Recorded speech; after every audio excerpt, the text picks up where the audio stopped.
আজকে আবারও সাংবাদিক বন্ধুদের এই প্রেস কনফারেন্সে আমি স্বাগত জানাচ্ছি। আজকের এই প্রেস কনফারেন্সে আমাদের মধ্যে উপস্থিত আছেন আমাদের রাজ্যের মাননীয় মুখ্যমন্ত্রী প্রফেসর ডক্টর মানিক সাহা মহোদয়, উপস্থিত আছেন রাজ্যের মাননীয় মন্ত্রী শ্রী প্রণজিৎ সিংহ রায়, টিঙ্কু রায় মহোদয়, এবং আমাদের বিপিন দেববর্মা পার্টির জেনারেল সেক্রেটারি, এবং আমাদের প্রাক্তন সাংসদ শ্রী রেবতী ত্রিপুরা আমাদের মধ্যে রয়েছেন। আমরা আমাদের যে প্রার্থী আগামী এডিসি নির্বাচন, সেই এডিসি নির্বাচনে আমরা প্রতিদ্বন্দ্বিতা আমাদের 28টি সিটের মধ্যে 28টাতেই ভারতীয় জনতা পার্টির পদ্মফুল চিহ্নে আমরা লড়াই করব। সেই সংকল্প আমরা নিয়েছি, সেই সিদ্ধান্ত আমরা নিয়েছি। তো আমি এই প্রার্থীদের নাম আমি ঘোষণা করছি। 1 নম্বর দামছড়া জম্পুই হলো আমাদের রবীন্দ্র রিয়াং। আমাদের 2 মাছমারা জেনারেল সিট, সেখানে মঞ্জু রানী সরকার।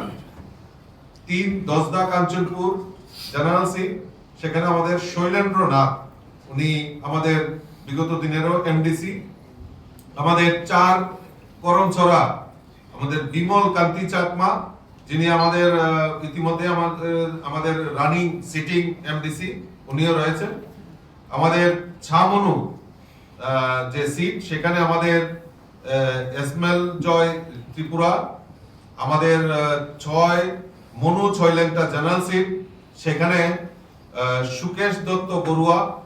আমাদের ডেমছড়া কচুছড়া আমাদের পার্টির ভারতীয় জনতা পার্টির যিনি জেনারেল সেক্রেটারি বিপিন দেববর্মা এখান থেকে প্রতিদ্বন্দ্বিতা করবেন।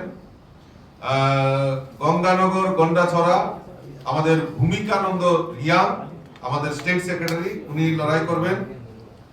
হালালি আশারামবাড়ি, সেখানে আমাদের অনন্ত দেববর্মা, যিনি কিছুক্ষণ আগে উনিও সিটিং এমডিসি ইএম, উনি আমাদের পার্টিতে যোগদান করেছেন, উনি সেখান থেকে লড়াই করবেন। কুলাই চাম্পাহর আমাদের বিমল দেববর্মা সেখান থেকে লড়াই করবেন। আমাদের মহারানীপুর তেলিয়ামুড়া, সেখান থেকে আমাদের বিল্লু জমাতিয়া, এখান থেকে উনি লড়াই করবেন। আমাদের রামচন্দ্র ঘাট, সেখান থেকে পার্টির সেক্রেটারি দেবিক দেববর্মা এখান থেকে লড়াই করবেন। সিমনা তামাকারি, সেখান থেকে ইন্দ্রজিৎ দেববর্মা আমাদের মন্ডল সভাপতি সিমনা থেকে উনি লড়াই করবেন। বুজ্জনগর ওয়াকিনগর আমাদের রণবীর দেববর্মা ওইখান থেকে লড়াই করবেন। জিরানিয়া আমাদের অভিজিৎ দেববর্মা মন্ডল সভাপতি, উনি সেখান থেকে জিরানিয়া থেকে লড়াই করবেন। আমাদের মান্দাইনগর পুলিনপুর, সেখান থেকে রাজেশ দেববর্মা ওইখান থেকে লড়াই করবেন। আমাদের পেকুয়ার জলা জন্মজয়নগর, সেখান থেকে মুজি দেববর্মা লড়াই করবেন। টাকার জলা জম্পুই জলা আমাদের নির্মল দেববর্মা সেখানকার মন্ডল প্রেসিডেন্ট, উনি লড়াই করবেন।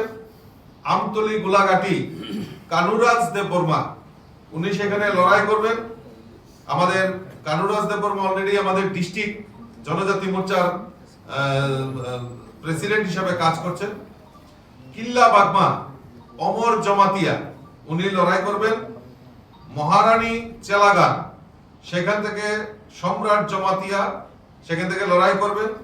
কাঠালিয়া মির্জা রাজাপুর, সেখান থেকে পদ্মলোচন ত্রিপুরা উনি লড়াই করবেন, উনি সিটিং এমডিসি। অম্পিনগর থেকে সদাগর কলই, উনিও সিটিং এমডিসি, আমাদের পার্টিতে যোগদান করেছেন, উনি সেখান থেকে লড়াই করবেন। রাইমা ভ্যালি আমাদের সমীর রঞ্জন ত্রিপুরা, উনি প্রাক্তন মন্ডল সভাপতি, উনি লড়াই করবেন। নূতন বাজার মালবাসা, সেখান থেকে অবিন্দ্র রিয়াং সেখান থেকে লড়াই করবেন। আমাদের বীরচন্দ্রনগর কলসি, সেখানে সঞ্জীব রিয়াং সেখান থেকে লড়াই করবেন। পূর্ব মহরিপুর বুড়াতলি, সেখান থেকে অভিজিৎ ত্রিপুরা লড়াই করবেন। আর শিলাচরি মনোবলকুল 28 নম্বর সিট থেকে কংজাং মগ উনি লড়াই করবেন। টোটাল এই 28টা সিটেই আমাদের ভারতীয় জনতা পার্টির প্রার্থীরা মনোনয়ন দেবেন, এবং খুব সম্ভবত আজকে কালকে মিলিয়ে 2 দিনের মধ্যে, কারণ আগামী কালকে তার শেষ নমিনেশন, কাজেই কালকের মধ্যে সবাই নমিনেশন সাবমিশন করবে। এবং আমার দৃঢ় বিশ্বাস যে আমরা আগামী দিন আমাদের ভারতীয় জনতা পার্টির মোদিজির যে সংকল্প, যে বিকশিত ভারত আর বিকশিত ত্রিপুরা, সেই সংকল্পকে পাথেয় করে আমি আপনাদের মাধ্যমে সমস্ত যারা আমাদের এই এডিসি নির্বাচনে ভোটার, আমি তাদের কাছে করজোরে আপিল রাখবো যে আমাদের এই রাজ্যকে বিকশিত করার জন্য এই রাজ্যের মুখ্যমন্ত্রীর যে সংকল্প এক ত্রিপুরা শ্রেষ্ঠ ত্রিপুরা, এই এক ত্রিপুরা শ্রেষ্ঠ ত্রিপুরা করার লক্ষ্যে আপনারা আমাদের প্রার্থীদেরকে পদ্ম চিহ্নে ভোট দিয়ে বিপুল ভোটে জয়যুক্ত করবেন এবং আগামী দিন একটা স্বচ্ছ এডিসি প্রশাসন নির্বাচনের জন্য আপনাদের মাধ্যমে সমস্ত ভোটারদের কাছে আমি আবেদন রাখছি। নমস্কার। নতুন কয়জন